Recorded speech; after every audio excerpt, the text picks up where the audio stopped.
My son Trevor raised a glass to my birthday and, smiling, called my life useless.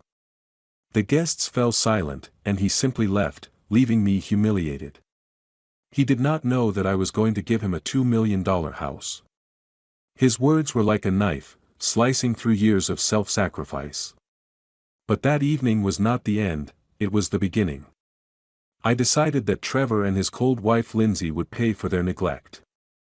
Revenge would not be hasty, it would be just. And I knew where to start. Before we continue, please subscribe to the channel and let us know where you are listening in the comments. The restaurant buzzed with the clink of glasses and forced laughter, but the air turned heavy the moment Trevor raised his glass. His words, calling my life wasted, still hung like smoke, choking the room. I gripped my wineglass, the stem cool against my palm, and forced a smile that felt like a crack in my face. The guests, a mix of Trevor's business friends and a few of my old neighbors, stared at their plates. Silence screamed louder than any insult. Trevor leaned back in his chair, smirking, his tie loosened like he'd already won. Lindsay, his wife, sat beside him, her diamond earrings catching the chandelier's light. She sipped her wine, her lips curling just enough to show she enjoyed the show. My chest burned, but I kept my voice steady. "You done?" I asked, low, almost a growl. He laughed, sharp and mean. "Done? Dad, I'm just getting started. You sit there, acting like you're some saint, but what do you got? This?" He waved a hand at the restaurant, at the half-eaten cake with "Happy 62nd" scrawled in icing. "You're a nobody. Always were." The words hit like a slap, but I didn't flinch. Not yet. I thought of the deed to the house, $2 million, my life savings, meant for him and Lindsay. It was supposed to be my gift, my way of giving Trevor the life I never had. Now, that deed felt like a stone in my pocket, heavy and useless. Lindsay leaned forward, her voice smooth as silk. "Frank, we don't need your approval. We've earned our place. You." She paused, her eyes flicking over me like I was a stain on her dress. "You're just, here." I set my glass down. The clink echoed. "I was going to give you something tonight," I said, my voice calm, though my pulse hammered. "A house. Paid in full. But after this?" I looked at Trevor, then Lindsay. "Forget it." The room froze. A woman at the next table gasped. Trevor's face twisted, his cheeks flushing red. "You're lying," he shouted, slamming his fist on the table. Wine sloshed from a glass, staining the white tablecloth like blood. "You? A house? You're too cheap to buy a new car." I didn't answer. I didn't need to. The truth was in my eyes, and he saw it. His rage boiled over, and he stood, knocking his chair back. "You're pathetic, Dad. Always playing the victim. I'm done with you." Lindsay grabbed his arm, her nails digging into his sleeve. "Let's go, Trev. He's not worth it." She shot me a look, cold, dismissive, like I was garbage left on the curb. They stormed toward the door, Trevor's shoes squeaking on the polished floor. The door slammed behind them, the sound sharp as a gunshot. The guests muttered, avoiding my gaze. The waiter hovered, unsure, then started clearing plates. The table was a mess, crumpled napkins, half-eaten food, and that damn cake no one touched. I sat there, alone, the tick of the restaurant's clock drilling into my skull. 62 years, and this was my reward. A son who spat in my face, a daughter-in-law who saw me as a relic. I paid the bill, my hand steady despite the storm inside. The night air hit me as I stepped outside, cool and sharp. I didn't go home. Not yet. I walked, the city lights blurring as my mind churned. Trevor's words replayed, each one a cut deeper than the last. But something else stirred, a memory, faint but vivid, of a promise I made long ago. A promise to myself. The house was too quiet, the kind of silence that presses on your chest. I sat in the living room, the only light from a lamp that flickered when the wind rattled the windows. In my lap was the family album, its leather cover worn from years of handling. I opened it, and there we were, me, Ellen, and Trevor, smiling at some long-gone picnic. His tiny hand clutched a balloon, his grin wide enough to break your heart. I traced the photo, my thumb smudging the edge. Where had that boy gone? My mind slipped back, unbidden, to the day I sold my old Honda. It was a beat-up thing, but it ran, and I loved it. Trevor was 18, accepted into a college I couldn't afford. I stood in the driveway, watching the buyer drive it away, the cash in my pocket feeling like a betrayal. That money paid for Trevor's first semester. He hugged me that night, his voice thick with promise. "I'll make you proud, Dad. I'll pay you back." I believed him. God, I believed him. I flipped a page. Another photo, Trevor at graduation, his cap tilted, his smile cocky. I'd worked double shifts at the firm, crunching numbers until my eyes burned, to cover his tuition. When his first business flopped, a tech startup he swore would change the world, I bailed him out. Wired him 50 grand without a second thought. He called me his hero then. Said he'd never forget it. The album felt heavier now. I turned another page, and there was Ellen's funeral. Trevor stood apart, checking his phone while I shook hands with mourners. He didn't stay long. "Got a meeting, Dad," he mumbled, and left me in that empty church. I hadn't cried that day. I didn't know how. The silence in the house grew louder, broken only by the creak of the floorboards. I closed the album, my fingers lingering on the cover. All those years, I told myself it was worth it. Every late night, every missed vacation, every dream I shelved, they were for him. For Trevor. And what did I get? A son who called me a failure in front of a room full of strangers. My gaze drifted to the wall, to the clock Ellen loved. Its ticking was relentless, each second a reminder of time I couldn't get back.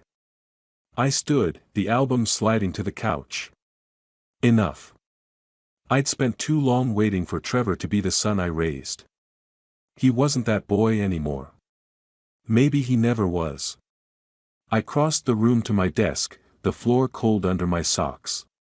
My laptop sat there, its screen dark. I opened it, the blue light harsh against the dim room. My hands hovered over the keys. I didn't know exactly what I was looking for, but I knew one thing: I wasn't going to sit in this silence anymore. Not tonight. Not ever again. The laptop's glow lit my face, casting shadows on the walls of my study. The clock on the shelf ticked, steady as a heartbeat, urging me forward. I typed Trevor's name into the search bar, my fingers deliberate. Articles popped up, his name tied to a string of business deals, each shakier than the last. One headline caught my eye: "Local entrepreneur faces scrutiny over unpaid debts." I leaned closer, a grim smile tugging at my lips. So, Trevor was in trouble. Good. I scrolled, piecing together the mess he'd made. His latest venture, some fintech startup, was bleeding money. Investors were pulling out.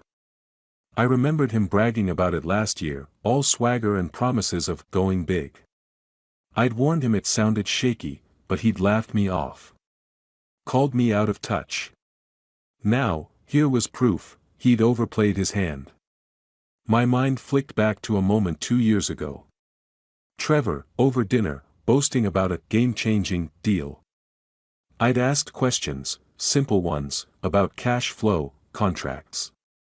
He'd snapped, told me to stick to my boring spreadsheets. I'd let it go. I always let it go. Not anymore. I grabbed my phone and dialed Jack, an old friend from my days as a financial consultant. He picked up on the second ring, his voice gravelly but warm. "Frank? Hell, it's late. You okay?" "I need a favor," I said, keeping my tone even. "Trevor's business. I want details. Off the record. Jack paused, then chuckled. Your kid's been playing with fire, hasn't he? I've heard whispers. Give me a day, I'll dig up what I can. He's not my kid anymore, I said, the words sharper than I meant. Jack didn't push. He promised to call tomorrow and hung up. I set the phone down, my pulse steady for the first time in hours. I pulled a notepad from the drawer, the paper crisp under my pen. I wrote, Trevor, debts. Bad deals. Then, Lindsay, image, social media. She was an influencer, her life a curated lie on Instagram. One crack in that facade, and she'd crumble. I'd seen her type before, people who lived for likes, not truth. Her weakness was as clear as Trevor's. The pen scratched as I jotted ideas. Quiet moves, nothing flashy. I wasn't some cartoon villain. This was about justice, about showing them I wasn't the nobody they thought. I'd spent decades building a life, a fortune, while they squandered theirs. They'd underestimated me. That was their mistake. I stood, crossing to the study's door. I closed it, the click solid, final. The room felt different now, like a war room instead of a refuge. The clock ticked on, but it didn't bother me anymore. It was counting down to something new. I sat back at the desk, my eyes on the screen. A new article loaded, a photo of Trevor shaking hands with some investor, his smile all teeth. I clicked it, and there it was, the first thread to pull. The library's reading room smelled of old paper and dust, the kind of scent that clings to your clothes. I sat at a corner table, surrounded by stacks of financial journals, their pages yellowed and crisp. The clock on the wall ticked, each second a nudge to keep digging. My laptop hummed softly, open to a database of business filings. Trevor's name glared back at me from the screen, tied to a sinking ship of a company. I jotted a note, overleveraged. Investors fleeing. My pen, its grip worn smooth, scratched against the paper. I'd spent decades analyzing numbers, spotting cracks in deals others missed. That skill, dormant since retirement, woke up now. Trevor's business was a house of cards, big promises, no substance. I found an article buried in a trade journal, detailing a shady loan he'd taken to prop up his startup. The terms were predatory, the kind that bury you. I smiled, thin and sharp. He'd always been reckless, but this? This was a gift. My mind flicked to a dinner last spring. Trevor, glass in hand, bragging about a bulletproof deal. I'd asked about the lender, and he'd snapped, told me to mind my own business. I should have pushed harder. Instead, I'd paid for his wine. Never again. I pulled out my phone and called Jack. He answered, his voice low, like he was in a meeting. Frank, you're obsessive, he said, half joking. What now? Tell me about Trevor's loan, I said. The one from that offshore outfit. Jack sighed. It's a mess. High interest, tied to some sketchy firm. He's missed payments. Word is, they're circling. And there's talk of an ethics probe, something about fudged numbers. He paused. You sure you want to go down this road? I'm sure, I said, my tone flat. Jack promised more details and hung up. I leaned back, the chair creaking. An ethics probe. That could ruin him. The library was quiet, save for the rustle of pages and the hum of a fluorescent light. I crossed to the copier, feeding it an article about Trevor's deal. The machine whirred, spitting out pages that felt like ammunition. Back at my table, I sifted through Lindsay's world next. Her Instagram was a shrine to perfection, designer bags, curated brunches, sponsored posts. But the comments told another story, brands dropping her, whispers of inflated follower counts. One scandal, and her empire would crack. I stacked the documents, their edges uneven, and slid them into a folder. The clock read 3:17 p.m. Time was moving, and so was I. Outside, the wind howled, rattling the library's glass doors. I stepped through them, the folder under my arm, and headed to a cafe down the street. My next move was close, so close I could feel it. The cafe's corner booth was dim, the kind of spot where no one looks twice. My laptop screen glowed, a VPN masking my tracks. The air smelled of burnt coffee and pastries gone stale. I typed carefully, crafting an email to one of Trevor's investors, a man named Hargrove, known for cutting losses fast. The subject line was simple: concerns about your investment. Attached were scanned copies of the loan agreement and that damning article. No signature, no trace. Just facts. I hovered over the send button, my finger steady. This was it, the first cut. I thought of Trevor's smirk at my birthday, his voice calling my life wasted. He'd laughed then. Let's see him laugh now. I clicked. The email vanished into the ether, a silent arrow aimed at his heart. My mind drifted to a moment years back, Trevor crowing about his genius deals.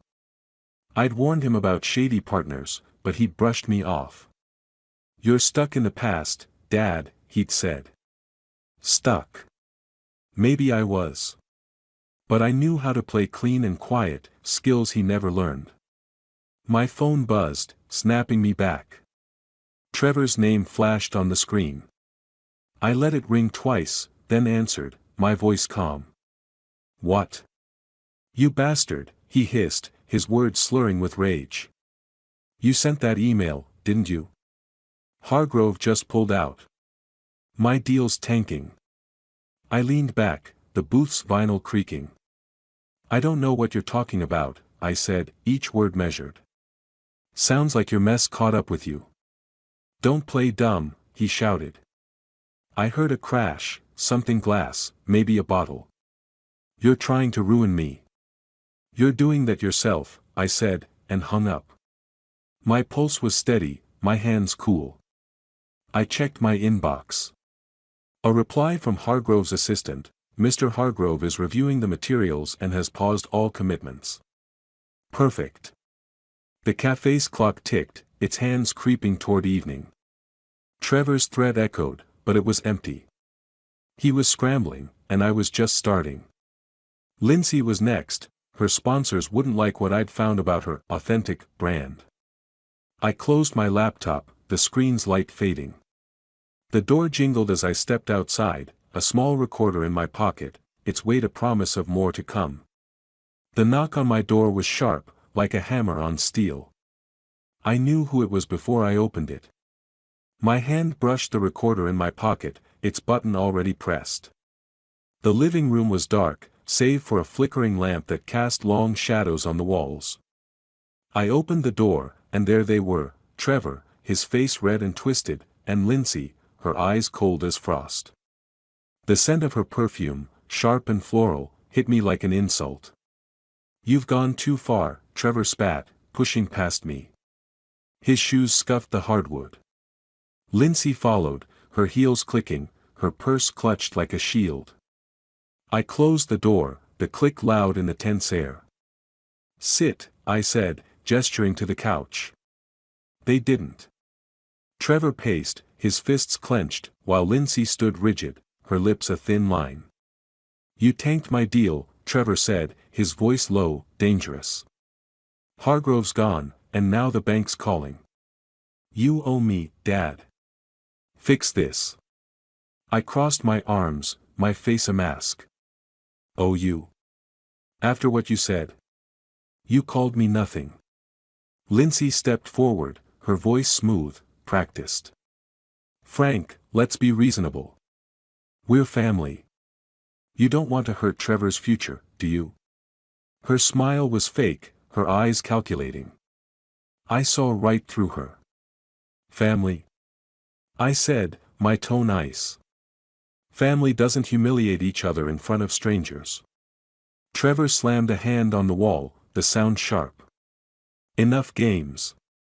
Give me the money to cover the loan, or I'll make sure everyone knows what a selfish old man you are. I didn't flinch.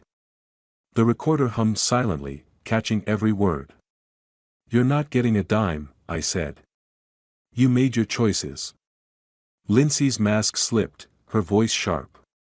"You're pathetic, Frank. Hoarding your money while we struggle. You're no father." She turned to Trevor. "Let's go. He's useless."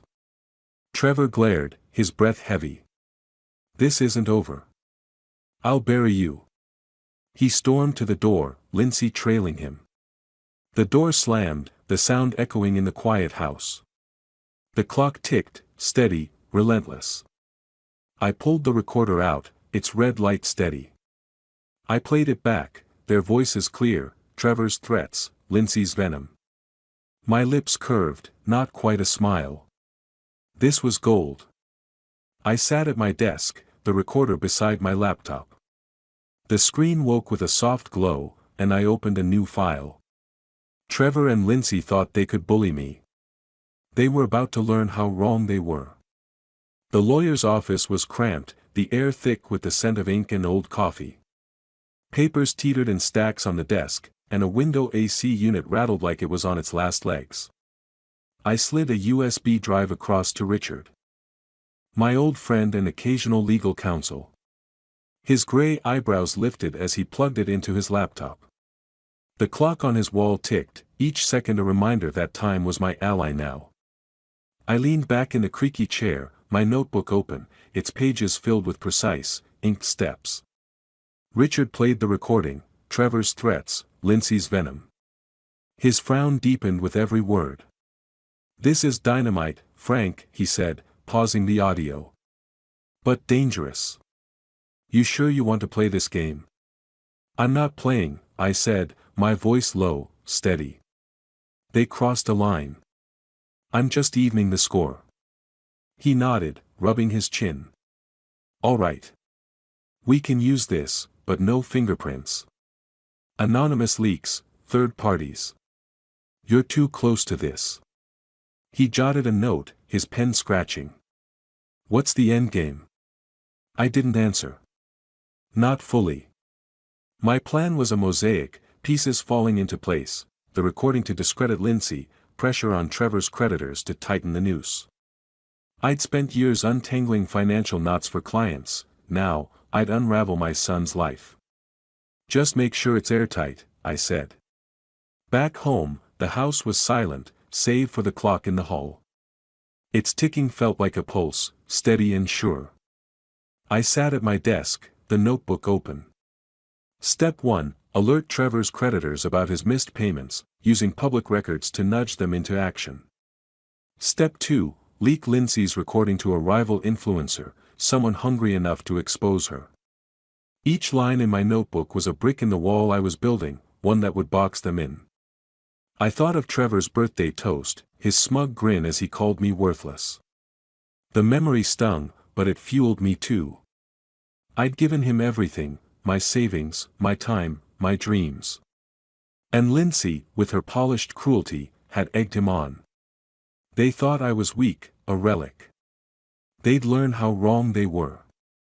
Richard called later, confirming the first move was ready. "The creditor letter's drafted," he said. "No trace to you. Send it tomorrow, and they'll be on Trevor like vultures." I thanked him and hung up, my pulse calm. The envelope sat on my desk, addressed to a loan officer who'd never know my name. I picked it up, its weight solid, final. Tomorrow, the first domino would fall.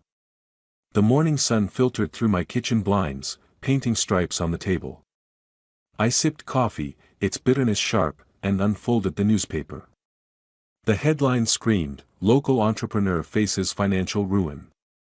Trevor's name in bold, his photo grainy but unmistakable, head down, dodging cameras outside his office. I set the mug down, a quiet satisfaction settling in my chest. The clock ticked, each sound a nail in his coffin. I'd mailed the letter to Trevor's creditors 2 days ago, a carefully worded tip about his unpaid debts. Public records, nothing traceable. They'd moved fast, demanding immediate repayment.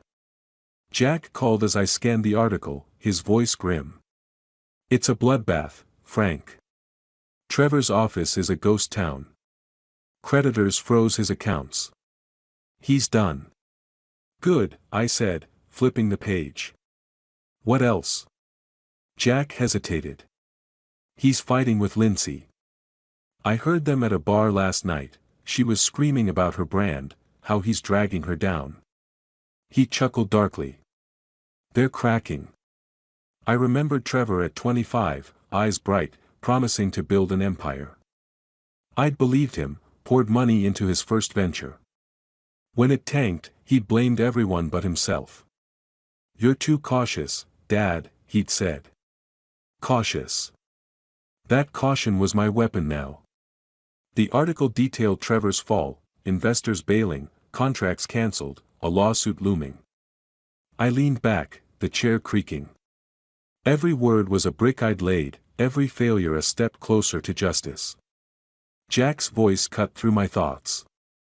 You didn't hear this from me, but Trevor's begging for a bailout. No one's biting. Let him beg, I said, and hung up. I opened my laptop, the screen waking with a soft glow.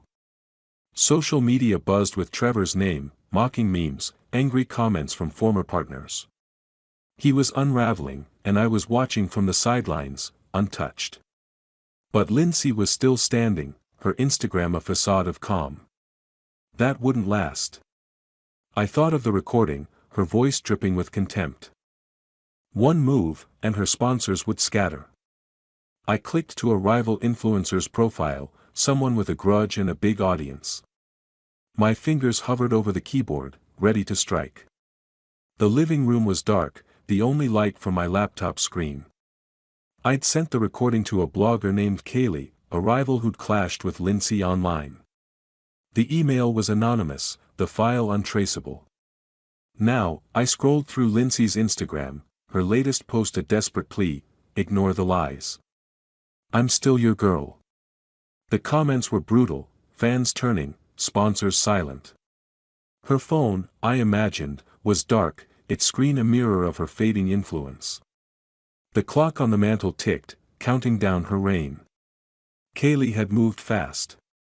She'd posted the recording last night, Lindsay's voice clear, he's useless, pathetic. The clip spread like fire, racking up views. Brands dropped Lindsay within hours, their logos vanishing from her profile. I leaned back, the couch creaking, and let a small smile form. She'd called me invisible at a party once, her laugh sharp as glass. Invisible. Not anymore. I thought of that night, her standing by Trevor, both of them mocking me in front of their friends. I'd swallowed the hurt, gone home, sat in this same room. Now, the silence felt different, powerful, like the calm before a storm. I refreshed the page. A new post from Lindsay, a shaky video, this is a misunderstanding. I'm not that person. Her mascara was smudged, her voice thin. The comments tore her apart. Jack called, his tone gleeful. Lindsay's done, Frank. No sponsors, no invites. She's radioactive. He paused. You're playing a hell of a game. No game, I said, my voice even. Just consequences. I hung up, my eyes on the screen. A news site ran a story, influencers fall shock Chicago elite. Lindsay's photo, her smile forced, stared back. I closed the laptop, the click sharp in the quiet house.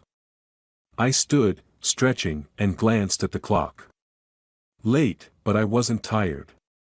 Trevor and Lindsay were cornered, their lives crumbling under the weight of their own greed. I'd planned every step, and it was working. But I wasn't done. Not yet.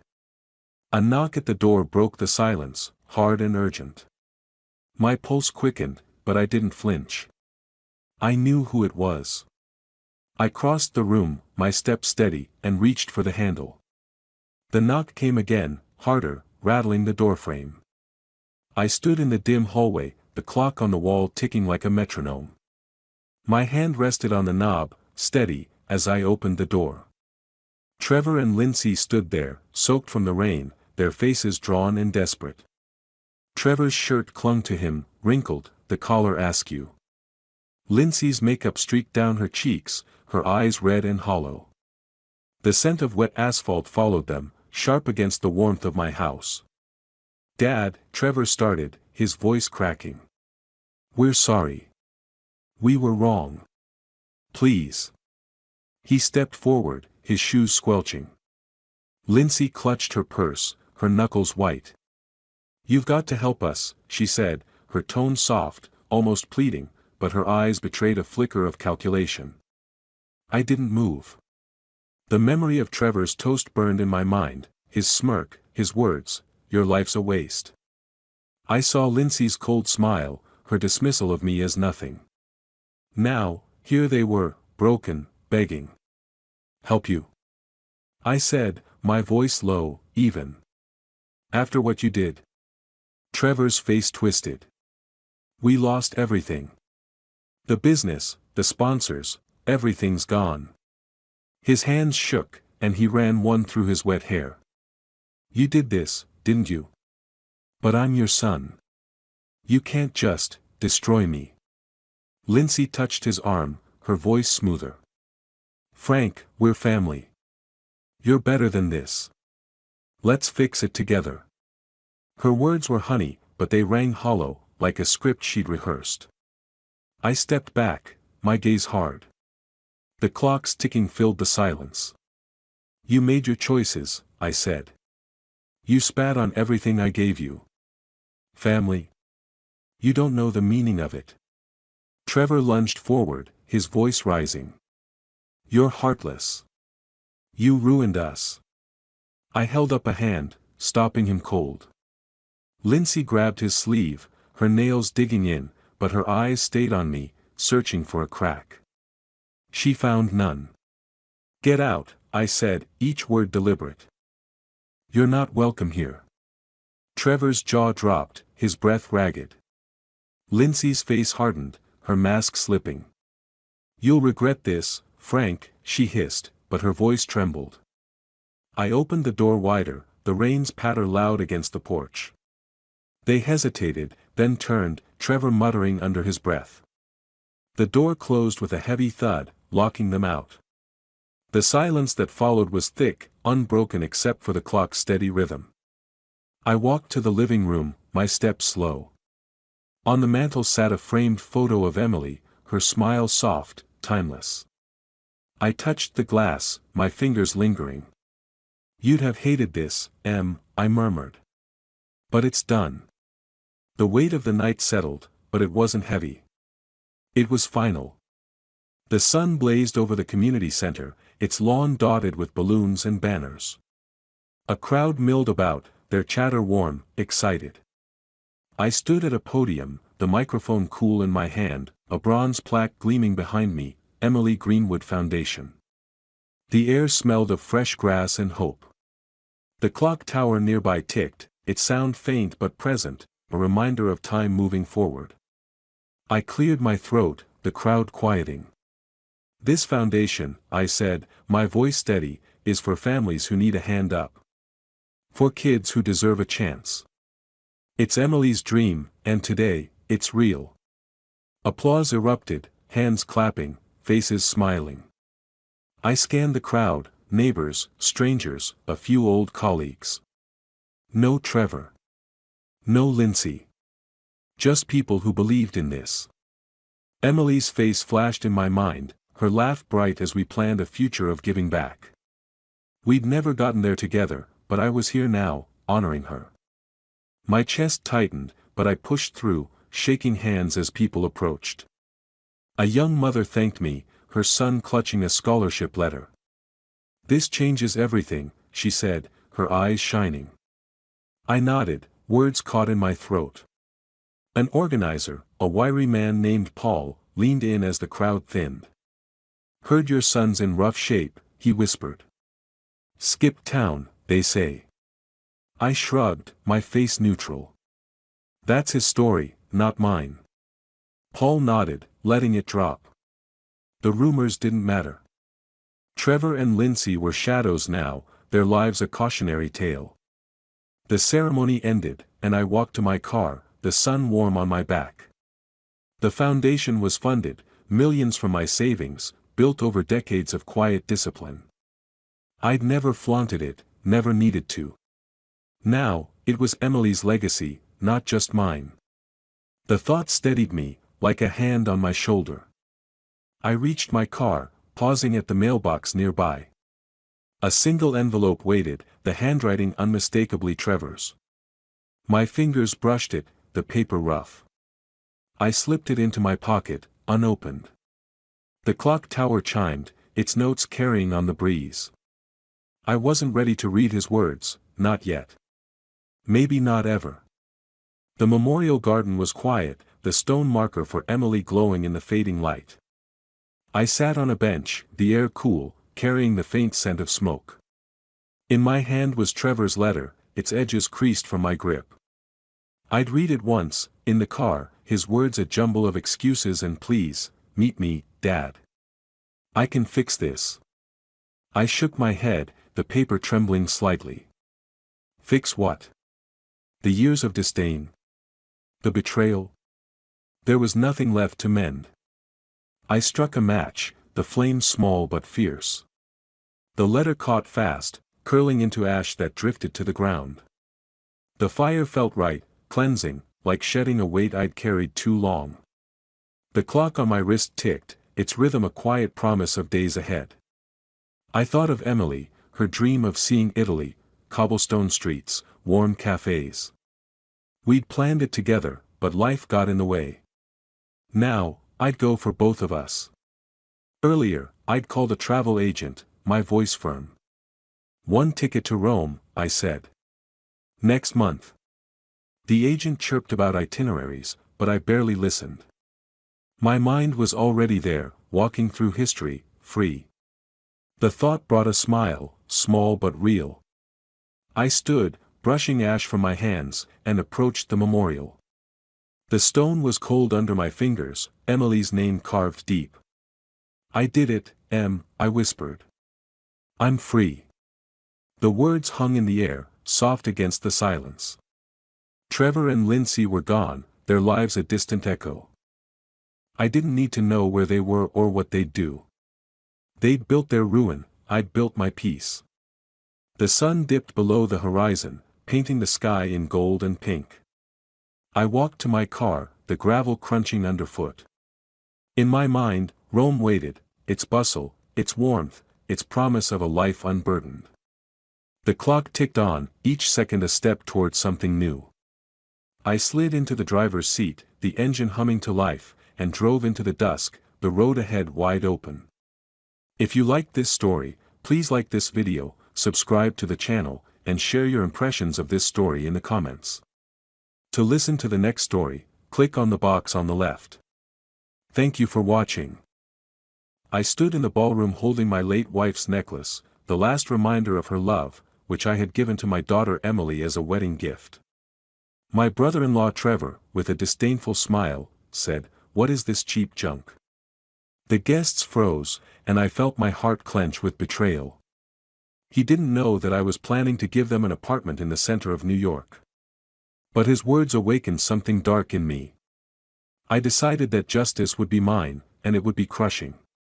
Before we continue, please subscribe to the channel and let us know where you are listening in the comments. The ballroom glittered like a chandelier caught in a storm of light. Crystal droplets hung from the ceiling, casting fractured rainbows across the marble floor. I stood at the head table, my fingers brushing the velvet box in my pocket. The weight of it grounded me, a tether to her, my late wife, Margaret, whose love still lingered in the diamonds I was about to give our daughter, Emily. The room buzzed with chatter, glasses clinking, the elite of Manhattan swirling in their tailored suits and silk gowns. I cleared my throat, and the noise dimmed. All eyes turned to me. "Tonight," I began, my voice steady despite the knot in my chest, "we celebrate Emily and Trevor. My daughter, my pride." I looked at Emily, radiant in her white dress, her eyes fixed somewhere past me. "This is for you, sweetheart." I opened the box, revealing the necklace, a cascade of diamonds that caught the light like stars. It was your mother's. Her love, now yours. The room sighed, a collective breath of awe. I stepped toward Emily, the necklace dangling from my fingers. Then Trevor, my new son-in-law, leaned forward, his lips curling into a smirk. "What's this, Henry?" "Some cheap trinket from a pawn shop." His voice cut through the hush, sharp and mocking. Laughter rippled from a few guests, quickly stifled. My hand froze midair. The diamonds trembled. I looked at Emily, waiting for her to speak, to defend the gift, to defend me. She stared at the table, her fingers twisting the edge of her napkin. Silence. My chest tightened, as if the air had turned to glass. Trevor waved a dismissive hand, knocking the velvet box from my grasp. It hit the table with a dull thud, the necklace spilling out, its stones glinting like tears on the cloth. "Really, Henry," Trevor drawled, loud enough for the room to hear, "you could have at least sprung for something new." More laughter, bolder now. My face burned, not from shame but from a rage I hadn't felt in years. I'd planned to announce the apartment, a penthouse on the Upper East Side, my wedding gift to them. But Trevor's words, his sneer, woke something cold and deliberate inside me. I straightened, forcing a smile. "Enjoy the evening," I said, my voice calm, betraying nothing. I turned, ignoring the pitying glances, the whispers trailing me like shadows. The marble floor echoed under my steps as I crossed the ballroom, each one heavier than the last. I pushed through the double doors, the cool night air hitting my face like a slap. In the car, I gripped the steering wheel, the city blurring past, neon signs, honking taxis, a world that didn't care. The necklace wasn't just a gift, it was Margaret's heart, the last piece of her I could give. Emily's silence hurt more than Trevor's cruelty. How had I misjudged them so badly? The question gnawed at me, sharp and relentless, as the lights of Manhattan faded behind me. The old house in Brooklyn creaked under the weight of its memories. I sat in a worn leather armchair, the kind Margaret used to curl up in with a book. A single lamp cast a warm glow, softening the edges of the room. The air smelled of aged wood and faint traces of coffee, a scent that hadn't changed in 15 years. In my hands was a photograph, Margaret and Emily, laughing in the garden, their hair tangled with sunlight. I traced the faded edge, my thumb lingering on Emily's smile. That night in the ballroom still burned in my mind. Trevor's sneer, Emily's averted eyes, they'd carved a wound I couldn't ignore. I set the photo down and opened the album on the coffee table. Each page was a stitch in the tapestry of my sacrifices. Emily at 6, her tiny hand clutching mine as we walked to school, her mother's absence a shadow between us. I'd worked late nights on Wall Street, trading sleep for deals, to pay for her private school, her tutors, her dreams. I remembered her at 10, scribbling a card for Father's Day, her tongue poking out in concentration. "You're my hero, Daddy," she'd written, the letters uneven but bold. I found that card in a drawer, the paper creased, the ink faded. My chest ached. Where had that girl gone? At 20, she'd called from college, her voice bright, asking for help with tuition.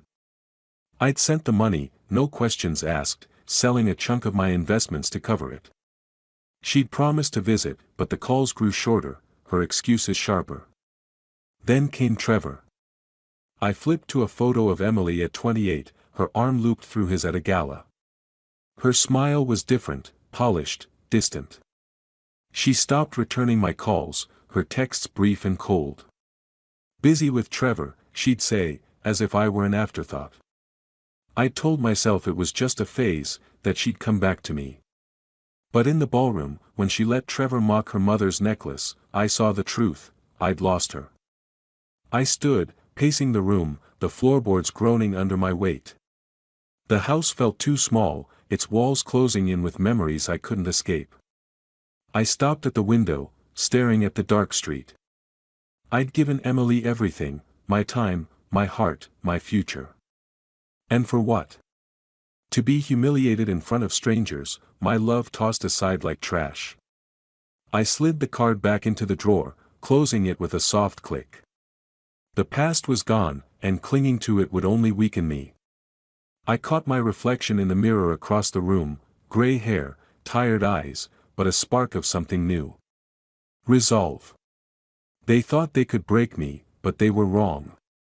I wouldn't let them destroy what I'd built, what I'd earned. Not Trevor, not even Emily. I straightened, my jaw tight. It was time to fight back. The office on Wall Street hummed with quiet power. Glass walls framed a view of Manhattan's skyline, sharp and unyielding, like the decision forming in my mind. I sat at my desk, a fortress of polished oak, surrounded by monitors flickering with numbers. The air smelled of fresh coffee and ink, a reminder of the deals I'd closed, the empire I'd built. But today, my focus wasn't on profit. It was on justice. Trevor's voice echoed in my head, his mocking tone, the way he dismissed Margaret's necklace. Emily's silence was worse, a betrayal that cut deeper than words. I'd spent years forgiving her distance, excusing her choices. No more. I opened a drawer and pulled out a photo of her, taken at her college graduation. Her smile was wide, unguarded. I stared at it for a moment, then slid it back, shutting the drawer. Sentiment wouldn't help me now. I picked up the phone and dialed an old friend, Jack, a man who knew the underbelly of this city's financial world. "Jack," I said when he answered, "I need information on Trevor Cunningham. His deals, his partners, his weaknesses." Jack chuckled, unsurprised. "Give me a few days, Henry." "You sure about this?" I paused, my grip tightening on the receiver. "I've never been more sure." Hanging up, I turned to a stack of reports on my desk. Trevor's name appeared in a few, his latest ventures, risky bets on volatile markets. His ambition was his strength, but also his Achilles heel. I grabbed a pen, underlining names of his key investors, men I'd known for decades. Men who owed me favors. My pulse steadied, a calm settling over me. This was my domain, and Trevor was about to learn what it meant to cross me. I opened a notebook, jotting down a plan. First, I'd map his network, every deal, every handshake. Then, I'd find the cracks, the leverage points. A missed payment here, a whispered doubt there. I'd built my career on precision, and this would be my masterpiece. My pen moved faster, the ink bold against the page. I allowed myself a small smile. Trevor thought he was untouchable. He'd soon regret that arrogance. Standing, I walked to the window, the city sprawling below. The chaos of Manhattan felt distant, irrelevant. For the first time in days, I was in control. I gathered a file, documents, names, a blueprint of Trevor's world, and tucked it under my arm. As I left the office, the weight of the folder was a promise. Trevor would pay, and Emily would see the cost of her choices. I stepped into the elevator, my reflection sharp in the polished doors. This was only the beginning. The cafe on Manhattan's Lower East Side was a cramped haven of chipped mugs and steamed-up windows. I sat in a corner booth, the leather seat creaking under me, as the scent of burnt coffee mingled with the damp chill from the street. Across the table, a private investigator named Carl slid a worn briefcase onto the table. His fingers, stained with nicotine, unlatched it with a click. "You wanted dirt on Cunningham," he said, his voice low, gravelly. "Here it is." I opened the folder he handed me. Pages of financial records, emails, and grainy photos spilled out, each marked with red ink, accusations of shady deals, unreported losses, and whispers of fraud. Trevor's ambition had led him to risky ventures, bets that could collapse with one wrong move. My eyes lingered on a photo, Trevor shaking hands with a man I recognized, a hedge fund shark known for cutting ties at the first sign of trouble.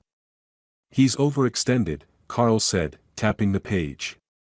"One push, and he's done." I nodded, my pulse quickening. This was the key I'd been searching for. But as I scanned the documents, a line caught my eye, an email where Trevor dismissed Emily's concerns about their finances. "Don't worry, darling," he'd written, "your father's money will always bail us out." My stomach twisted. Emily, my daughter, reduced to a pawn in his game. I closed the folder, my fingers tight around its edges. Trevor's arrogance would be his downfall, but Emily's complicity stung worse than I'd expected. Later that afternoon, I stood outside their Upper East Side apartment, the doorman nodding as I entered. The elevator hummed, carrying me to their penthouse. Inside, the air was thick with the scent of lilies and polish, the kind of sterile luxury that screamed wealth but lacked warmth. Gilded mirrors lined the walls, reflecting the cold marble floors. Emily greeted me with a strained smile, her fingers fidgeting with a bracelet. Trevor lounged on a velvet sofa, a glass of whiskey in hand. "Henry," he said, his tone dripping with mock warmth. "Always a pleasure." I'd come under the guise of a family visit, but my eyes were sharp, cataloging every detail. Trevor's casual arrogance, his arms slung over the sofa, his dismissive chuckle when I mentioned the wedding, confirmed the report's truth. Emily was quieter, her gaze darting between us. "How's work, Dad?" she asked, her voice thin. I smiled, keeping my tone light. "Busy, as always." But my attention snagged on a drawer half open beside her. Inside, I glimpsed the velvet box from the wedding, the necklace, Margaret's necklace, tossed aside like forgotten trinkets. My chest tightened, but I kept my face neutral. Trevor rambled about a new deal, his words laced with bravado. "You wouldn't understand, Henry. Old school finance is dead." I nodded, letting him talk, each word a shovel digging his own grave. Emily excused herself to the kitchen, and I followed, offering to help. As she fussed with a coffee maker, I saw the tension in her shoulders, the way her hands trembled. "Everything okay?" I asked softly. She nodded too quickly, avoiding my eyes. "Fine, Dad. Just, busy." Back in the living room, Trevor's phone buzzed. He glanced at it, his jaw tightening, and I knew Carl's report was just the beginning. I left soon after, the folders weighed heavy in my briefcase. In the car, I pulled out a single sheet, a list of Trevor's investors, names I could sway with a phone call. The city blurred past, its lights sharp against the dusk. Trevor had built his empire on sand, and I was ready to shake the ground beneath him. My office on Wall Street was a fortress of glass and steel, its silence broken only by the soft hum of my computer. The skyline glittered beyond the window, a reminder of the stakes I'd played for decades. Tonight, it was my battlefield. I opened the encrypted email draft, the cursor blinking like a heartbeat. The file attached was a dagger, Carl's report, stripped of its source, detailing Trevor's financial missteps. One click, and it would land in the inboxes of his bank's board. My finger hovered over the mouse. This was it. No turning back. I thought of Emily, her nervous smile in the apartment, the necklace hidden in that drawer. She'd be caught in the fallout, and the thought gnawed at me. But she'd chosen Trevor, chosen his world over mine. I couldn't save her from herself, not anymore. I clicked send, the sound sharp in the quiet. The email vanished into the ether, a silent missile aimed at Trevor's career. I leaned back, my pulse steady, a strange calm settling over me. Across town, in Trevor's sleek office, the consequences were already unfolding. I'd learned from Jack that the board had called an emergency meeting. Trevor sat at his desk, papers scattered like fallen leaves, his tie loosened. His boss, a gray-haired titan named Hargrove, tossed a printed copy of the report onto the desk. "Explain this, Cunningham," he barked. Trevor's face flushed, his voice rising. "It's nonsense. Someone's framing me." But Hargrove's eyes were cold, his trust eroded. Trevor's charm, his usual weapon, faltered under the weight of those red-marked pages. In their apartment, Emily paced, her phone pressed to her ear. I could imagine her voice, sharp with worry, as she spoke to Trevor. You said everything was fine, she snapped, her words echoing through the marble-walled living room. Trevor's reply was clipped, defensive. It is fine, Emily. Just stay out of it. She hung up, her hands shaking, the ring on her finger catching the light. She didn't know the email came from me, but I wondered if she'd suspect. The thought stung, but I pushed it aside. Back in my office, I refreshed a news site. A headline flickered, Cunningham Group faces internal review. It was small, buried in the financial section, but it was enough.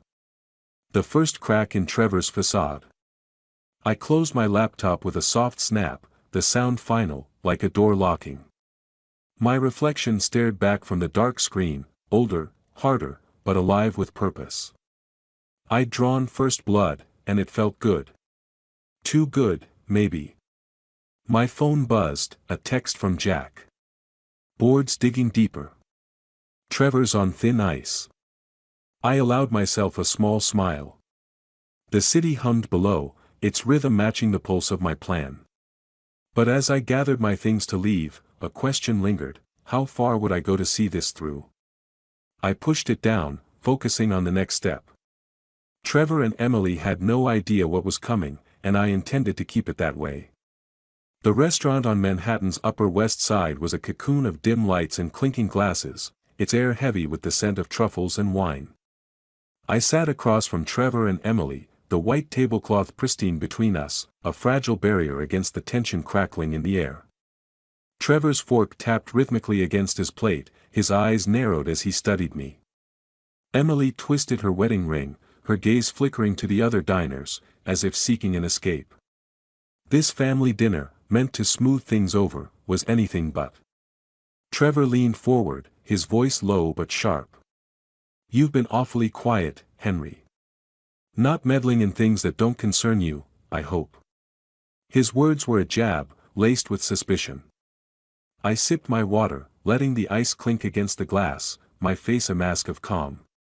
I'm just here for dinner, Trevor, I said evenly. But my mind raced, cataloging his every move, the sweat beating at his temple, the way his smile didn't reach his eyes. Emily cut in, her voice strained. Dad, Trevor's just stressed. Work's been tough. She glanced at him, seeking approval, but Trevor waved her off. Don't make excuses for me, darling. Your father knows how the game is played. He turned back to me, his tone hardening. Or maybe he doesn't. Old dogs, new tricks, right? A few nearby diners glanced over, sensing the edge in his voice. My grip tightened on my napkin, but I kept my smile. You're under pressure, I said, my words deliberate. It shows. Trevor's fork stopped mid-air, his eyes flashing. What's that supposed to mean? He snapped. Emily reached for his arm. Whispering, Trevor, please. But he shook her off, leaning closer. If you've got something to say, Henry, spit it out. Or are you just stirring the pot, like always? I held his gaze, my voice steady. Careful, Trevor. Accusations can cut both ways. The restaurant seemed to quiet, the clatter of dishes fading as our table became its own battlefield. Emily's face paled, her fingers still on her ring. Dad, don't, she said softly, but her words lacked conviction. She was defending him, even now, and it hurt more than I'd admit. But it also fueled me. They thought they could bully me into silence. They were wrong. I set my napkin on the table, the motion deliberate, final. I think we're done here, I said, standing. Trevor scoffed, but his eyes betrayed a flicker of unease. Emily started to speak, then stopped, her lips trembling. I walked out, the restaurant's warmth giving way to the cool night air. The city pulsed around me, its lights sharp and relentless, matching the clarity in my mind. Trevor's accusations meant he was rattled. Good. But Emily's loyalty to him was a wound I hadn't expected to reopen. I paused on the sidewalk, glancing back at the restaurant's glowing windows. They were still at the table, their heads bent together, arguing or conspiring. It didn't matter. I'd started this, and I'd see it through. The next move would hit harder, cut deeper. I turned and walked into the night, the weight of my resolve heavier than ever. They'd pushed me too far, and now they'd learn what that cost. The conference room on Wall Street gleamed with the sheen of power, mahogany table polished to a mirror's edge, floor-to-ceiling windows framing Manhattan's jagged skyline. I stood at the head, my hand steady as I opened a slim folder. Across from me sat three of Trevor's key investors, their faces a mix of skepticism and unease. The air hummed with the faint tick of a wall clock, each second a reminder of the stakes. "Gentlemen," I began, my voice calm but firm, "let's talk about Trevor Cunningham's latest venture." I slid a report across the table, its pages marked with discrepancies, overstated profits, hidden losses, deals teetering on collapse. The investors leaned forward, eyes narrowing. "Cunningham's numbers don't add up," I said, pointing to a graph. "He's betting on borrowed time, and your money's on the line." One of them, a silver-haired man named Ellison, frowned. "He's always been ambitious," he said, but his tone wavered. I smiled thinly. "Ambition isn't enough when the foundation's crumbling." The room grew quiet, the weight of my words settling like dust. I didn't mention Trevor's name again, letting the numbers speak. By the time I closed the folder, two of them had agreed to pull out. Ellison hesitated, then nodded. "We'll review our position," he said, but I knew I'd won. As they left, I felt a surge of cold satisfaction. Trevor's empire was fraying, and I was pulling the threads.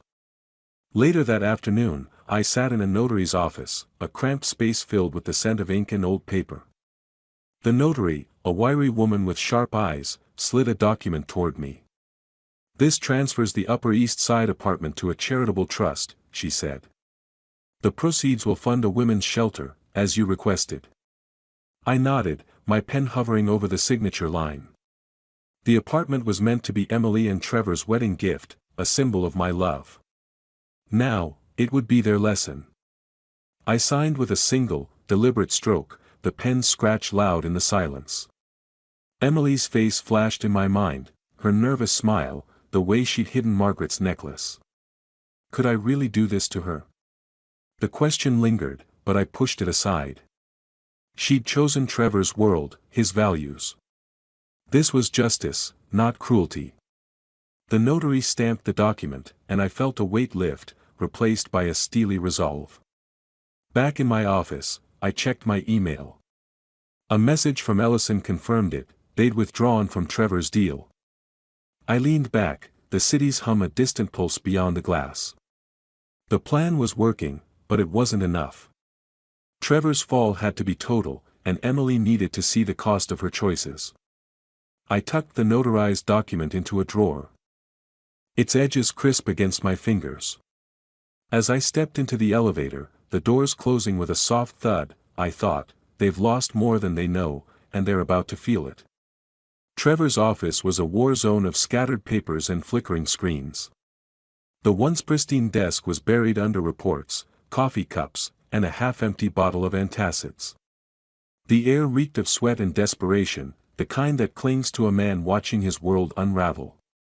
He sat hunched over his laptop, the glow illuminating his bloodshot eyes. An email from his boss glared on the screen. "Your position is terminated, effective immediately. Investors have withdrawn." Trevor's hand shook as he slammed the laptop shut. He grabbed his phone, dialing Ellison. "What is this?" he shouted, his voice cracking. "You can't just pull out." Ellison's reply was clipped, final. "The numbers don't lie, Cunningham. We're done." Trevor hurled the phone across the room. It hit the wall with a crack, the screen splintering. His chest heaved, his tie askew, as he paced the office like a caged animal. "Someone's behind this," he muttered. "Someone's playing me." Across town, in their Upper East Side apartment, Emily stood in the kitchen, the clatter of dishes masking her rising panic. She'd heard Trevor's call, his voice echoing through the penthouse. When he stormed in, his face a mask of rage, she froze. "They've cut me loose," he spat, tossing his jacket onto the counter. "Years of work, gone." Emily's hands trembled as she set down a plate. "You said the deal was solid," she said, her voice sharp. "You promised we were safe." Trevor rounded on her, his eyes blazing. "Don't start, Emily. I'm handling it." But his words rang hollow, and she stepped back, her ring catching the light. "Handling it?" she snapped. "We're drowning, Trevor." "What did you do?" He turned away, muttering about enemies, conspiracies. Emily's stomach churned. For the first time, she saw him not as her protector, but as a liability. I sat in my Brooklyn home, the old armchair creaking under me, a tablet balanced on my knee. A news alert flashed: Cunningham Group collapses amid investor exodus. I read it twice, savoring the words. Trevor's empire was in ruins, just as I'd planned. My fingers brushed the edge of a photo on the table, Emily as a child, laughing in my arms. The victory felt sharp, but it cut both ways. She was hurting, and part of me ached for her. Yet she'd made her choice. I closed the tablet, the screen going dark. Trevor's fall was spectacular, but it was only the beginning. Emily still clung to him, blind to the truth. The next step would hit closer, force her to see what she'd lost. I stood, the house quiet around me, its familiar creaks a comfort. The city waited outside, its lights beckoning. I had one more move to make, and it would change everything. The morning was gray, Manhattan's skyline muted behind a veil of clouds. I stood in my office, the phone pressed to my ear as I finalized the delivery. "Make sure the letter reaches Emily Cunningham by noon," I told the courier service, my voice steady. "It's urgent." The notarized document, sealed in a thick envelope with a wax stamp, was my final gift to her, not the apartment she'd expected, but a lesson in consequences. The proceeds from its sale now funded a shelter in Margaret's name. Emily needed to know. I hung up, my fingers tracing the edge of my desk. The decision to sell the apartment had been cold, calculated, but it carried a sting. Emily's face at the wedding, her silence as Trevor mocked the necklace, flashed in my mind. She'd chosen him, but she was still my daughter. Could I forgive her? The question lingered, unanswered, as I watched the city pulse below. In their apartment, Emily answered the door, her hair pulled back, eyes tired. The courier handed her the envelope, its weight surprising her. She tore it open, the wax seal crumbling under her fingers. The letter inside was formal, stark: the apartment, her dream home, had been sold. The funds were gone, donated to charity. Her breath caught, the paper trembling in her hands. "No," she whispered, sinking onto a chair. The room felt smaller, the gilded mirrors mocking her. She called Trevor, her voice shaking. "Dad sold the apartment," she said, the words choking her. "It's gone, Trevor. All of it." He stood across the room, surrounded by half-packed boxes, their belongings spilling out like a wound. "Your father," he sneered, tossing a shirt into a suitcase. "Always pulling strings." But his bravado was thin, his hands unsteady. Emily clutched the letter, her eyes burning. "This is your fault," she said, her voice low, fierce. "You pushed him too far." Trevor turned away, silent, and Emily felt the ground shift beneath her. The apartment, their status, their future, it was slipping away. She stared at the letter, her father's signature sharp against the page. She'd ignored his love, dismissed his sacrifices, and now she was paying the price. The realization was a blade, cutting deep. I sat in my office, a news alert on my phone: Cunningham couple faces eviction amid financial ruin.